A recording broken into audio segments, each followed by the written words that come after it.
Hello guys, ngayon nga nagluto ng Indomie. Alam niyo ba ang tawag nito? Gawa ko lang to. Sabi sa Indomie. Masya Allah. Tingnan niyo nga naman. Tingin ko palang masarap na. Diba? So,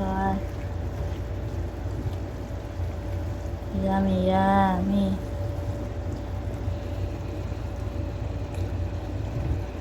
Galing. Gusto niyo bang malaman kung paano ko ito ginawa? Madali lang yan. I-explain ko sa iyo ngayon na. Yes, explain ko sa inyo. Ito, malado ko na doon. Mabad mo pa ito. Lagyan mo natin siya. Yung kanyang bukaran o yung ingredients na para matapos na. Lagyan natin na. Kung mo lang ang gagawin, gigisahan ka lang ng sibuyas. Gisa mo lang.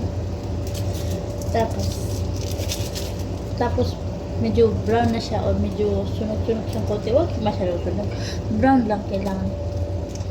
Pag brown na siya, lagyan mo yung tubig. Oo, lagyan mo yung tubig.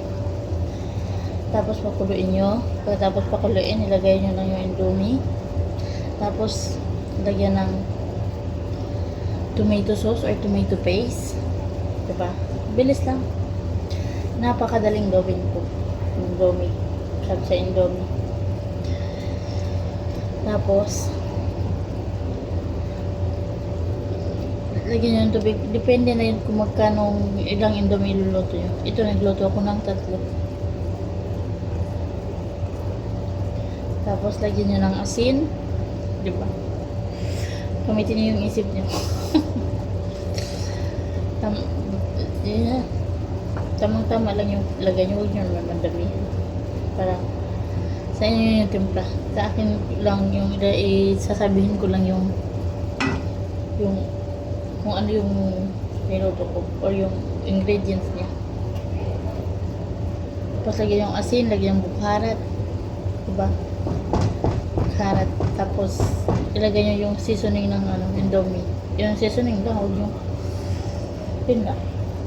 Tapos halo-halo. Makita ko sa inyo ha. Makita ko sa inyo, diba? Masarap.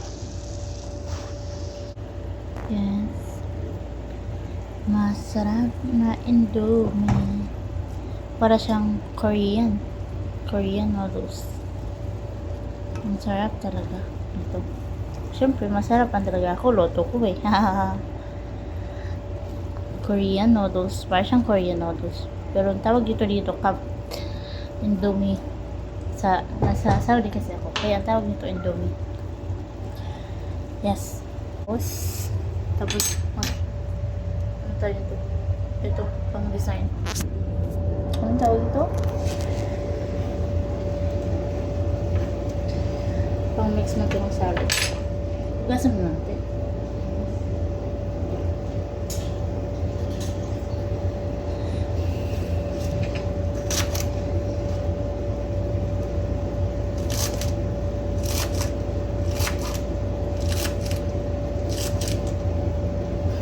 Ito ba ako? Paano ko? Pwede ito. Kain ako ng kain. Tapos na. Tingnan guys. Ang sarap. Ay wow. Final look.